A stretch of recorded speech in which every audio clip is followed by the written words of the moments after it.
Welcome to the Board Review with news about your county government. I'm your host, Tricia Pichette. Today you'll learn about County Commission activities from the August 18th board meeting. Wabash Avenue will soon be getting a new multi-use trail following the approval of an agreement with Burgess and Nipel, Inc., which will provide the surveying, designing, permitting, engineering, and final construction bid documents for the project. The project will include a 10-foot wide multi-use path on the east side of the roadway from Ariana Street to Jesse Keene Elementary, and a 5-foot wide sidewalk from Jesse Keene Elementary to Hickory Street. This approved portion of the project is expected to cost about $330,000. The Chestnut Road Sidewalk project was approved for modification number 1 to the consultant agreement with NVS Inc., which will amend the scope of services to add design and permitting services for the second phase of the project at a cost of about $257,750. The project will ultimately provide a new sidewalk along Chestnut Road between West Memorial Boulevard and US 92. The board approved Amendment 3 with Jacobs Engineering for the Lake Wilson Road widening project at an expected cost of about $133,000. While about 90% of the project has been completed, additional changes are needed. A consultant authorization agreement with Wright Pierce Inc. to provide professional engineering services for the upgrade lift station number 253 project, which is expected to cost about $191,000. The First Amendment to a contract with We Care of Central Florida Inc. for transportation services to healthcare. The total amount of the cost is not to exceed $346,349. A second agreement to the contract with Elder Point Ministries of Greater Lakeland, Inc. for transportation to healthcare-related facilities was also approved at the cost of $150,000. The First Amendment to the contract with Tri-County Human Services, Inc.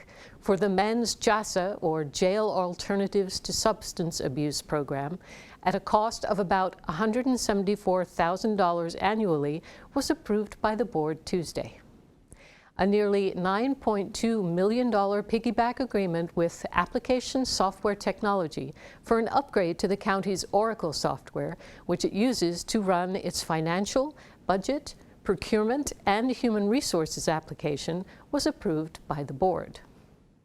A transportation infrastructure improvement agreement between KRPC East Johnson LLC and the county was approved Tuesday.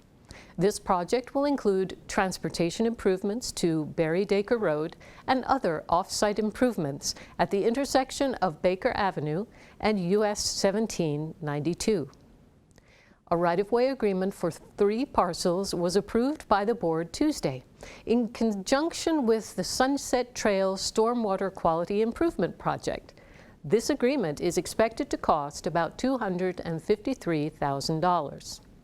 The annual financial audit report for the Highland Meadows Community Development District also was approved by the board.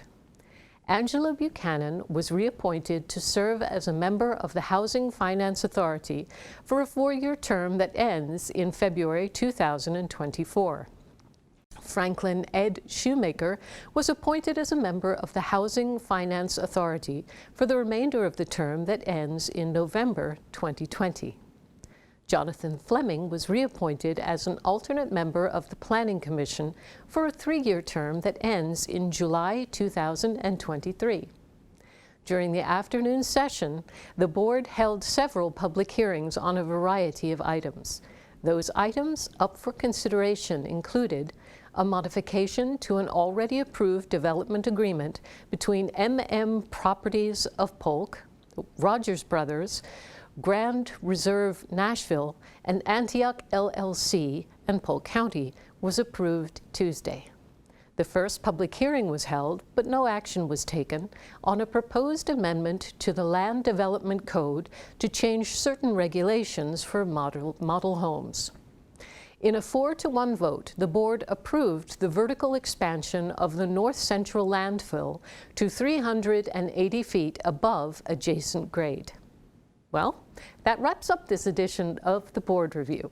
To keep current with programs and progress in the county, visit us online at polk-county.net or follow us on Facebook and Twitter. We encourage you to join us at the next scheduled board meeting at 9 a.m. Tuesday, September 1st, 2020. I'm Tricia Pichette. Thanks for watching.